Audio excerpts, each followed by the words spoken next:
I realize the stories I tell are often controversial because they tend to trigger people. And I really talk about my wife when she was still alive, and some of the stories that I tell are really designed to educate people rather than embarrass the person who's no longer with us. So if some of this resonates with you, if you can relate to it, then it's time to take action on that.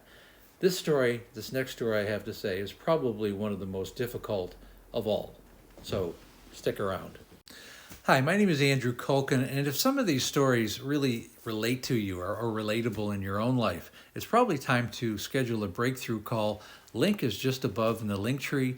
Let's set up a time to get together and really hash this out so you can have some sustainable sobriety in both your life and in the life of your family. I think one of the most difficult periods and incidences with my wife was when my mother was passing away.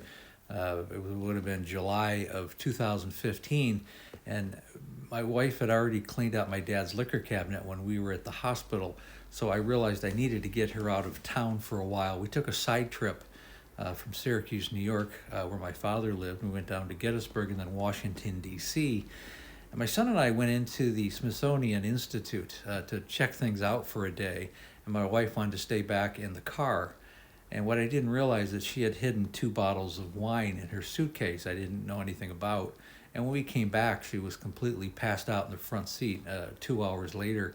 And again, she had just peed herself all over the car, all over herself, and we couldn't even. I mean, I could barely even stand the smell inside the car. And that was just the beginning of the problem. The real problem happened when we left the Smithsonian. We had to check into a hotel, and it took us like an hour to get my wife up into the hotel and to get her into bed and just to get her, relaxed. So my son and I went out to dinner, and when we came back, we ended up coming back to just a horror fest. My wife had apparently fallen down and broke the toilet inside the hotel room and flooded out the whole room, and it was flooding out the floor of the hotel. They ended up having to shut the water off and get us another room, and that was just the beginning. So that night, the hotel was nice enough to give us another room, so we were able to get into another room down the hall. The next morning, my wife woke up and didn't even understand why we were in another room. She was very confused. So if these types of things resonate with you, if you've had similar experiences where there's just never a respite in your life, it's one thing after another, again, link is above, link tree.